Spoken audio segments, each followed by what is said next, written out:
Alright, YouTube, I just got my new bike, my 2016 Kink Curb.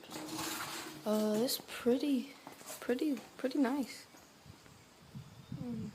I really like it, and I guess I'm gonna be doing a bike check. So I got mission control grips, a mission top load stem, mission cranks, a mission seat. Seat's really nice, it's cushiony. Kink BMX pedals, KMC chain, mission 25 tooth chain wheel, and a 9 tooth one in the back. It's got the standard tires. They're pretty fat, cushiony.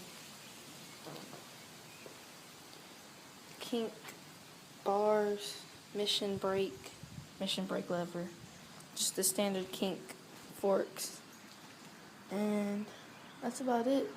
I'll be doing more uploads pretty soon, so hope you guys like it.